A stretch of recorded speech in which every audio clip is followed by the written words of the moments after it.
अल्ताफ हुसैन का एक और खत और महाजिर क़यादत और सिंधी क़यादत के दरमियान एक राब्तों का सिलसिला। आसिफ अली जरदारी ने आखिरकार वो बात कह दी। एक बहुत बड़े मुजाहिरे की तैयारी कहां पर हो रही है? कराची में ऑपरेशन, लेकिन किसका ऑपरेशन? और होली क्यों खेली?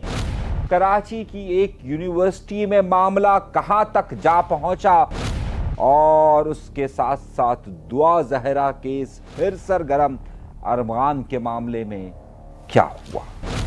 अपने प्रोग्राम का बाकायदा आगाज करने से पहले मैं आज आपको बहुत बड़ी और अहम खबर दे रहा हूं। सिंध के अंदर एक तूफान मच रहा है और सिंध देही के बाद अब सिंध के शहरी इलाकों के अंदर भी वो तूफान बर्पा होने वाला है। शायद आसिफ अली जरदारी इस बात को भांप चुके हैं। पाकिस्तान पीपल्स पार्टी कपकपा रही है।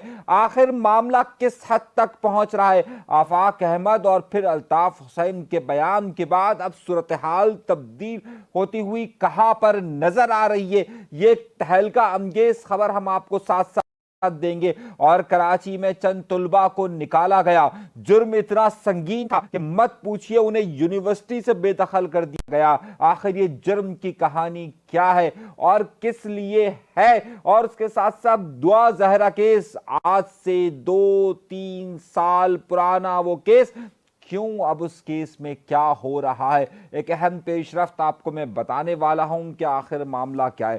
प्रोग्राम को आखिर तक देखिएगा और जरूर देखिएगा, बहुत सारी अहम खबर होगी। लेकिन उस सबसे पहले एक छोटी सी दरख्वास्त जो हमेशा आपसे करता हूं, अगर आपने चैनल सब्सक्राइब नहीं किया तो सब्सक्राइब जरूर कर लीजिए।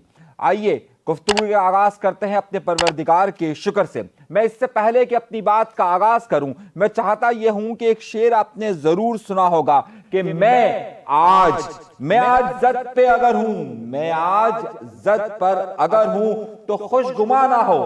मैं आज जद पे अगर हूं तो खुशगुमा ना हो। चिराग सबके बुझेंगे, चिराग सबके बुझेंगे, हवा किसी की नहीं, हवा किसी की भी नहीं है। आइए बड़ी खबर से शुरू करते हैं। एक वफाकी हुकूमत का वो फैसला कि जिसके बाद सिंध दहल सा गया है। पाकिस्तान पीपल्स पार्टी की वो मजबूत हुकूमत, जिसे बहुत बहुत बहुत ज्यादा 17 साल से मजबूत तरीन हुकूमत करार दिया जा रहा था, वो अब हिल सी गई है। और हिली किस वजह से, पूरी तफसीलात मैं आपके सामने रखने वाला हूं।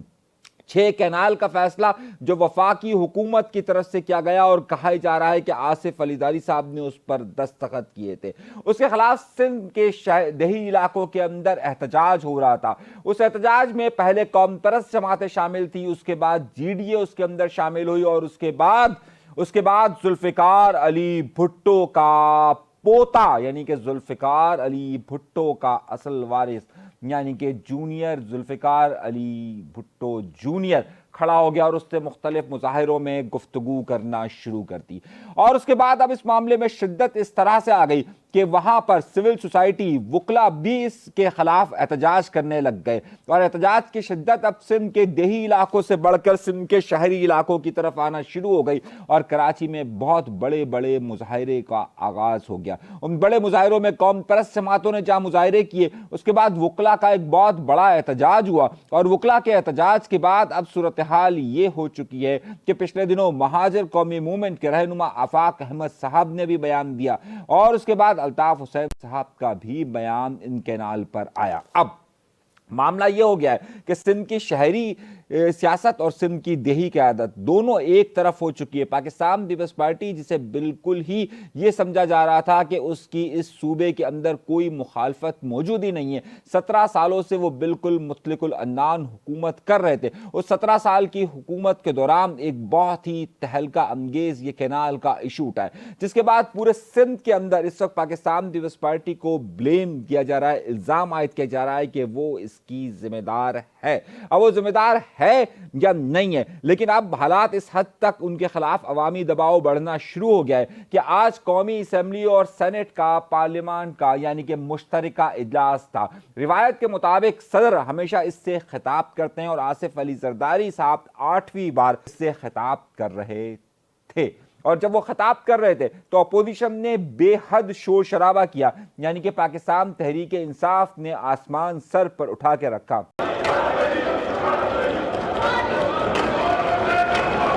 Palestinian state with Al-Quds al-Sharif as its capital is essential.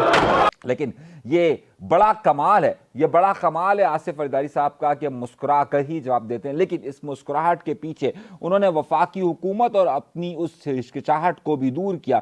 جہاں پر انہوں نے معیشت کا ذکر کیا، جہاں انہوں نے دہشت گردی کا ذکر کیا، وہیں پر انہوں نے ان کینالز کا بھی ذکر کیا اور کہا کہ وفاق کو اس بارے میں دیکھنا چاہیے کہ سندھ میں اس حوالے سے کافی تشویش پائی جاتی ہے۔ پاکستان پیپلز پارٹی کے ہاتھ سے یہ ایشو نکلتا جا رہا ہے اور یا پھر اسے اب استعمال کرنے کا وقت شروع ہوا جا رہا ہے۔ آپ سوچ رہے ہوں گے میں نے پہلے یہ کہا کہ اس مظاہرے کی، اس مطالبات کی وجہ سے پاکستان پیپلز پارٹی پریشان ہے، تو کیا آپ پاکستان پیپلز پارٹی فائدے کے لیے کیسے استعمال کرے گی؟ یہ میں اب آپ کو بتاتا ہوں۔ پاکستان پیپلز پارٹی نے ہر مشکل وقت میں اور اپنے معاملات کو سیدھا کرنے کے لیے سندھ کارڈ کا بھرپور استعمال کیا ہے اور سندھ کارڈ کی ہی بنیاد پر انہوں نے ہمیشہ اپنے آپ کو سیو رکھا ہے۔ جہاں انہوں نے آج آصف الداری صاحب نے یہ بات کہی کہ میں نے پاکستان کھپے کا نعرہ لگایا تھا اور پاکستان ہماری اولین ترجیح ہے، وہیں پر اس میں حکومت کی اشتراک کے لیے سندھ کارڈ ایک بہترین معاملہ ہوتا ہے۔ اب یہ جو معاملہ چل رہا ہے کینال کا، اس کینال کے معاملے پر آج یہ بھی بات کہی جا رہی ہے کہ بلاول بھٹو زرداری اور اس کے ساتھ ساتھ شہباز شریف وزیر اعظم صاحب کی بھی ملاقات متوقع ہے۔ پاکستان پیپلز پارٹی اس کارڈ سے نکل پائے گی یا نہیں نکل پائے گی، یا پھر اسے ایک بہترین سندھ کارڈ کے طور پر وفاق کے سامنے استعمال کرے گی اور اپنے بہت سارے مطالبات کو منوائے گی اور پھر کینال نکلے گی یا نہیں نکلے گی۔ البتہ کہ اطلاعات یہ آ رہی کہ کینال میں کام جاری ہے، وہ ساری ہے۔ اگر سندھ کا پانی، اس دریا سندھ کا پانی رکتا ہے تو ظاہر سی بات ہے بہت سارے لوگ اس میں یہ بھی کہہ رہے ہیں کہ کراچی کو اس پہ کیا نقصان ہوگا، تو کراچی کو بالکل نقصان ہوگا، کیونکہ کراچی کو جن جھیلوں سے پانی آتا ہے اور خاص طور پہ وہ دو جھیلیں کہ جو کہ سندھ کے اندر موجود ہیں، ان کے اندر بھی پانی سندھ دریا سے کینال کے ذریعے ڈالا جاتا ہے اور پھر کراچی کو ملتا ہے۔ اب کراچی کو ملتا ہے نہیں ملتا ہے وہ ایک الگ بحث ہے، لیکن سوال اس وقت بہت زیادہ اہم اور نقطے کے قابل یہی ہے کہ پاکستان پیپلز پارٹی اس میں پھنسی ہوئی نظر آتی ہے۔ تو میں نے آپ سے پہلے کہا تھا کہ یاد ہوگا، میں نے شعر اسی لیے دہرایا تھا کہ چراغ سب کے بجھیں گے، چراغ سب کے بجھیں گے، ہوا کسی کی بھی نہیں ہے۔ آئیے اور بڑی خبروں کی طرف چلتے ہیں اور پھر بہت ساری بڑی خبریں مجھے دینی ہیں۔ الطاف حسین صاحب نے پھر خط لکھا ہے، آصف منیر صاحب کو خط لکھا ہے، لیکن اس خط سے پہلے میں کچھ اور باتیں اور کچھ اور وضاحتیں آپ کے سامنے کرنا چاہتا ہوں۔ ایک بہت ہی اہم معاملہ ہوا ہے اور وہ معاملہ ہوا ہے کراچی شہر کے اندر موجود داؤد یونیورسٹی کے اندر۔ داؤد یونیورسٹی کراچی شہر کے اندر موجود ہے اور داؤد یونیورسٹی کو انجینئرنگ یونیورسٹی کے حوالے سے خاص حیثیت نہ صرف کراچی میں بلکہ سندھ کے اندر موجود ہے۔ داؤد یونیورسٹی میں ہوا یہ ہے کہ کچھ طلبہ نے وہاں پر ایک NOC لینے کی کوشش کی، وہاں کی جو اس وقت چانسلر ہے ان سے انہوں نے کہا کہ جناب وائس چانسلر ہے، ان سے انہوں نے اجازت لینے کی کوشش کی کہ یہاں پر ہندوؤں کا تہوار ہولی آ رہا ہے تو ہولی کو سیلیبریٹ کیا جائے۔ پاکستان میں یوں تو ظاہر سی بات ایک اقلیتوں کی وہاں پر ایک کافی موجود ہے اور سندھ کے اندر سب سے زیادہ ہندو برادری یہاں پر موجود ہے۔ سندھ میں عام طور پر جب ہولی کا تہوار ہوتا ہے تو اسے مختلف، اگر آپ سندھ کے دیگر اضلاع کے اندر جائیں تو وہاں ہندو اور مسلمان ساتھ سیلیبریٹ کرتے ہیں۔ اب یہاں پر ہوا یہ کہ یہاں پر ایک NOC لینے کی کوشش کی گئی تھی، نہیں ملی، البتہ وہاں پر چند طلبہ نے وہاں پر ہولی کھیلی۔ جب ہولی کھیلی تو اس کے بعد ان کے خلاف FIR درج کروا دی گئی اور FIR درج کروانے کے بعد ان کو بند کر دیا گیا۔ بعد میں جب یہ ضمانت پر رہا ہو کر 21 فروری کو باہر آتے ہیں تو انہیں شوکاز نوٹس جاری کر دیا جاتا ہے، پھر انہیں شوکاز نوٹس جاری کیا جاتا ہے اور پھر انہیں یونیورسٹی سے بے دخل کر دیا جاتا ہے۔ حیرت انگیز طور پر اگر یہاں پر اسی طریقے سے معاملات چل رہے ہیں کہ اگر کسی مذہبی گروپ کا یا کسی کا بھی اگر کوئی تہوار ہے اور اگر وہ تہوار کو سیلیبریٹ کرنا چاہتے ہیں تو ہمارے یہاں پر کیوں کر اس قدر پابندی عائد کر دی گئی ہے کہ جناب اس مسئلے کو اتنا زیادہ بنا دیا گیا کہ ان طلباء کو نکال دیا گیا، ان طلباء کو شوکاز جاری کیے جاتے ہیں۔ اگر یہاں پر اسی طریقے کی سوچ رکھنی ہے، بھائی یہاں پر تمام لوگ آباد ہیں، یہاں پر مسلمان ہیں، مسلمانوں میں یہاں پر بریلوی ہیں، دیوبندی ہیں، شیعہ ہیں، اسماعیلی ہیں، بوری ہیں، اسی طریقے سے ہر ایک اپنے اپنے عقیدے کے مطابق کرتا ہے۔ یہاں پر ایک بڑی تعداد ہندوؤں کی ہے، یہاں پر ایک بڑی تعداد عیسائیوں کی ہے، یہاں پر کافی تعداد میں سکھ آباد ہیں۔ کیا اگر یہ بات کہی جائے کہ جناب کچھ لوگ اگر وہاں پر ہولی سیلیبریٹ کر رہے ہیں تو اتنا بڑا گناہ ہو جاتا ہے کہ ان کے خلاف FIR بھی درج کی جاتی ہے، ان کو نکالا بھی جاتا ہے اور پھر तमाशा बना दिया जाता है। यहाँ पर ये कराची शहर है भाई, यहाँ हर शख्स को आज़ादी होनी चाहिए कि वो अपने मजहबी रसूमात के मुताबिक अगर कोई सेलिब्रेशन करना चाहिए तो उसको बिल्कुल इजाज़त होनी चाहिए। ये क्या बात हुई कि जनाब वो ये नहीं कर सकते, ये नहीं कर सकते, ये हमारा मौक़िफ़ है और वाज़ेह मौक़िफ़ है। कराची में तमाम लोगों की गुंजाइश है और तमाम लोग अपनी मजहबी अकायद के मुताबिक ज़िंदगी गुजारते हैं। अगर कोई किसी के मसलक को, कोई किसी के मज़हब को अगर नहीं छेड़ता और अगर वो अपनी तौर पर उसको सेलिब्रेट करना चाहता है तो मोस्ट वेलकम। लेकिन इस तरह के फैसले कराची शहर के अंदर हो रहे हैं। और हाँ, ऑपरेशन भी बड़े अजीब अजीब हो रहे हैं। ऑपरेशन ऐसा हो रहा है कि जनाब कराची में 11 लोगों को गिरफ्तार कर लिया गया। अब 11 लोगों में से 2 को गिरफ्तार किया गया जमशेद टाउन के पास से, 2 को गिरफ्तार किया गया डॉ यूनिवर्सिटी के पास से, 2 को बलोच कॉलोनी के पास से, जहांगीर रोड से, सच्चल थाने से 2 को गिरफ्तार किया गया। अब क्यों गिरफ्तार किया गया? क्योंकि भाई ये लोग कचरा चुनते हैं या डस्टबिन गायब करते हैं, उनके खिलाफ अब ऑपरेशन का फैसला किया गया है। मेरे भाई क्या कहें अब आपको, सही है, सिंध सॉलिड वेस्ट मैनेजमेंट का जो सिस्टम है ना उसे आप बेहतर कीजिए। और अगर ऑपरेशन ही आपको करना है तो स्ट्रीट क्रिमिनल्स के खिलाफ आप ऑपरेशन कीजिए। हाँ, सफाई पर भी ऑपरेशन होना चाहिए, सफाई पर बिल्कुल ऑपरेशन होना चाहिए। जो ये डस्टबिन चोरी करते हैं उनके खिलाफ ऑपरेशन होना चाहिए, लेकिन जो आपकी अव्वलीन तरजीह है उसकी तरफ तो आप तवज्जो दे दीजिए। खैर, इस नुक्ते पर बाद में बात करूंगा, लेकिन बड़ी खबर एक और भी है मेरे पास। हैदराबाद के अंदर जो कुछ भी हो रहा है और हैदराबाद में जिस तरीके के छापे मारे गए, ऐसा लगता है कि सिंध के शहरी इलाके बेयारो मददगार हो गए। वहां पर सिर्फ तस्वीरी सेशन के लिए एमक्यूएम का एक वफ्द गया, लेकिन किसी ने भी वहां पर हैदराबाद के ताजिरों के लिए हकीकी तौर पर आवाज़ बुलंद नहीं किए। मैं इसलिए लफ्ज़ ये इस्तेमाल कर रहा हूं कि यहाँ पर लोगों के मामलात के लिए कोई भी सियासी अपोजिशन नाम की चीज़ मौजूद नहीं है। हैदराबाद में ताजिरों को जिस तरीके से लूटा जाता है, जिस तरीके से छापे मारे जाते हैं और जिस तरीके से तमाम मोबाइल फोन्स ले गए, भाई कोई तो एक ऐसी सियासी कुव्वत हो कि जो सिंध के शहरी इलाकों के लिए आवाज बुलंद करे। यहां तो आवाज बुलंद करने की सजा जेल दे दी जाती है कि अगर आपकी मर्जी और मंशा है कि जनाब आपका जहां दिल चाहे आप काम कीजिए, जहां दिल चाहे जो कीजिए।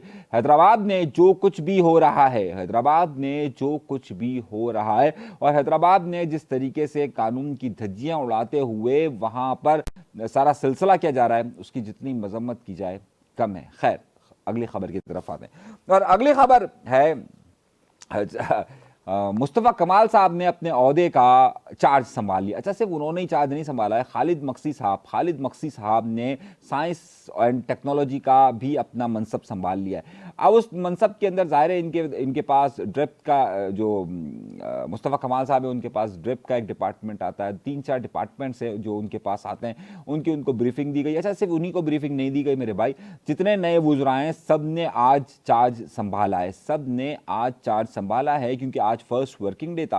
फ्राइडे को इनके नोटिफिकेशन जारी हुए थे, देन फ्राइडे के बाद अब इन्होंने मंडे वाले दिन वहां पर सब लोगों ने चार्ज संभाला। तो ज़ाहिर है सब लोग ही वहां पर चार्ज संभालने के लिए गए थे और सब लोगों ने वहां पर ब्रीफिंगें दी हैं। तो ये ब्रीफिंग का सिलसिला जारी है, लेकिन मैं आपसे फिर कह रहा हूं, आप लोग बिला वजह उनसे बहुत सारी तवक्कुआत वाबस्ता कर रहे हैं। कुछ नहीं होगा, क्योंकि इख्तियारात ही नहीं है।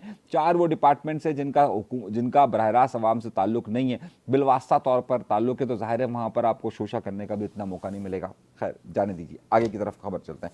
अगली खबर यह है कि दुआ जहरा केस, हमारे यहाँ पर हर साल कोई एक केस आता है और उस केस को ही पूरी ज़िंदगी समझा जाता है। आजकल अरमगान केस है, पिछले साल 3 साल पहले जो केस था वो था दुआ जहरा का केस। अब वो दुआ जहरा का केस भी रमज़ानुल मुबारक के महीने में ही पेश आया था और फिर उस दुआ जहरा केस में भी सारी जो सूरत हाल हुई थी आपके सामने मौजूद है। दुआ जहरा केस में जो सिंध हुकूमत थी उस वक्त जो प्रेशर था, उसमें ये बात तो देखिए बहुत ज़्यादा क्लियर है कि दुआ उस वक्त अपनी मर्जी से गई थी, उसने वहाँ पर जाकर लाहौर में जाकर शादी की थी। बाद में उनके वालिदैन ने यह कहा कि जनाब ये कम उम्र की शादी है, इसे मंसूख किया जाए। बहुत ज़्यादा सिंध हुकूमत और कुछ ख़ास लोगों का कुछ बहुत ज़्यादा प्रेशर आया और उसके बाद सिंध हाई कोर्ट ने उनको इनके हवाले करने का मुतालबा किया था। वो दुआ ज़हरा यहाँ पर आ गई थी। अब 2-3 साल के बाद इस केस में एक नया मामला भी आया, क्योंकि इनका निकाह रजिस्टर्ड था लाहौर के अंदर, ये बात जहन में रखिएगा। और उस वक्त बाकायदा दुआ ज़हरा की वीडियोज़ भी आई थी कि जिसमें उन्होंने कहा था कि हाँ भाई हमने अपनी पसंद से शादी की है। बाद में जो मामला हुए सबको एक से रखिए। अब उस केस में एक नया टर्न आया और नया टर्न ये आया है कि अब जो सिंध के यहाँ पर अदालत में इनका कहा गया था कि इनका निकाह मंसूख किया जाए, उन्होंने कहा कि जनाब आपको लाहौर ही जाना पड़ेगा और लाहौर जाकर आपको ये निकाह मंसूख करवाना पड़ेगा उसी अदालत में जाकर। और ताहाल अभी तक उनका मुकदमा जो है वो मंसूख नहीं किया गया है, यानी कि उनका मामला मंसूख नहीं हुआ है। और अब तो ये कहा जा रहा है कि जनाब दुआ ज़हरा साहिबा शायद मेरे ख्याल से 18 साल की हो चुकी हैं और ये मामला अभी तक 3 साल में भी हल नहीं हुआ है। کہ یہ نکاح جو پہلے انہوں نے اپنی مرضی سے کیا تھا، بعد نے یہ کہا کہ جناب وہ ہم پر زور زبردستی سے کیا گیا ہے، یہ نکاح کی منسوخی کا معاملہ تاحال ابھی تک موجود ہے۔ تو اسی طریقے سے یہ جو ارمغان کیس چل رہا ہے، اس پر ایک میں ویڈیو بھی کر رہا ہوں ارمغان والی پہ، تو اس پہ تفصیل کے ساتھ آپ کو بتاؤں گا کہ کیا معاملات ہیں۔ اگلی خبر کی طرف آتے ہیں، اور اگلی خبر ہے الطاف حسین صاحب نے خط لکھا ہے چیف آف آرمی اسٹاف کو، عاصم منیر صاحب کو، جس میں انہوں نے کہا ہے کہ جناب بہت سارے معاملات چل رہے ہیں اور ان معاملات میں جو لوگ پاکستان کی جو سیاسی جماعتیں ہیں وہ پاکستان کے خلاف ہرگز نہیں ہیں، اگر کسی سے کوئی معاملات ہو جاتا ہے تو اسے درگزر کیا جائے اور تمام لوگوں کو سیاسی طور پر آزادی دی جائے۔ کیا اس خط کا یہ چیف آف آرمی اسٹاف تک پہنچ چکا ہوگا یا نہیں پہنچا ہوگا، یا اس پر کوئی عمل درآمد ہوگا، یا پھر یہ ایک اور خط ہے کہ جو کہ صرف عوامی اس کے لیے ہے؟ تو میرا خیال سے یہ خط براہ راست ابھی تک نہیں دیا گیا ہے، یہ خط جو ہے وہ عوامی طور پر یہ کیا گیا، یعنی کھلا خط کے طور پر اسے دیا جا رہا ہے۔ اس خط کا وہاں تک ڈائریکٹ یا انڈائریکٹ جو ہے وہ کوئی پہنچانے کا سلسلہ نہیں ہوا ہے۔ اب سوال اور نقطہ یہ بنتا ہے کہ کیا ان معاملات میں جو لب و لہجہ اب استعمال کیا جا رہا ہے اس کے بعد کیا کوئی امکانات ہیں یا کوئی معاملات اس سلسلے میں آگے بڑھ رہے ہیں؟ تاحال اس حوالے سے کوئی خبر نہیں آئی ہے، اور MQM لندن کی جو سرگرمیاں ہیں اس پر اس طریقے سے تو آپریشن کا سلسلہ نہیں ہے جس طریقے سے 2016 اور اس کے 2017، 18، 19، 20 تک تھا، لیکن تاحال انہیں ابھی تک اپنی سیاسی سرگرمیوں کی اس طریقے سے اجازت نہیں مل پائی ہے۔ تو اب دیکھنا یہ ہے کہ اس خط کا بھی کوئی اثر ہوتا ہے یا نہیں ہوتا، اس خط کی بنیاد پر کوئی پالیسی میٹر میں تبدیلی ہوتی ہے یا نہیں ہوتی، اور خاص طور پر اس وقت جو سندھ کی صورتحال چل رہی ہے کہ جن میں سندھ کے دیہی علاقوں میں کینال کے حوالے سے بہت بڑا معاملہ چل رہا ہے، اور پھر پاکستان پیپلز پارٹی اس وقت اپنے آپ کو دونوں طرف سے استعمال کرنا چاہ رہی ہے، ایک طرف ان کے اوپر پریشر بھی ہے اور دوسری طرف وہ عوامی بیان بھی دے رہی ہے، اور تیسری طرف وہ سندھ کارڈ کو بھی استعمال کر کر اب وفاق میں اپنے لیے کیا حاصل کرتی ہے یہ بھی دیکھنا ہے۔ تو اس ساری صورتحال میں ظاہر ہے سندھ کی شہری علاقوں کی سیاست بھی سرگرم ہوگی اور تیزی کے ساتھ سرگرم ہوگی، اور جو کچھ بھی یہاں پر معاملات چل رہے ہیں اس پر آپ کو آئندہ دنوں کے اندر بڑی خبریں موصول ہوگی۔ میرے پاس اطلاعات اس حوالے سے یہ آ رہی ہے کہ پاکستان پیپلز پارٹی ایک بہت بڑے جلسے کا اعلان کرنے والی ہے اپریل میں، اور اسی حوالے سے جو کینال کا معاملہ چل رہا ہے، جبکہ دوسری طرف جو سندھ کی کانفرنس جماعتیں ہیں اور سندھ کے دیگر سول سوسائٹی کے لوگ ہیں وہ اب کراچی کی طرف ایک مارچ کریں گے، دین کراچی کے بعد وہ لوگ شاید اسلام آباد کی طرف مارچ کرنے کا اناؤنسمنٹ کر رہے ہیں۔ اب اس صورتحال میں بھی کیا ہوتا ہے دیکھنا یہ ہے کہ اس ساری صورتحال میں الطاف حسین صاحب کا خط بھی کیا اثر دکھاتا ہے، یہ بھی ایک اہم بات ہوگی۔ ابھی تک کے لیے دیجیے گا، اللہ تبارک و تعالیٰ آپ سب کو خوش و خرم رکھے، آباد رکھے، سلامت رکھے، قائم رکھے۔ ابھی تک کی یہی اہم خبر تھی، اجازت دیجیے، اللہ کے بعد۔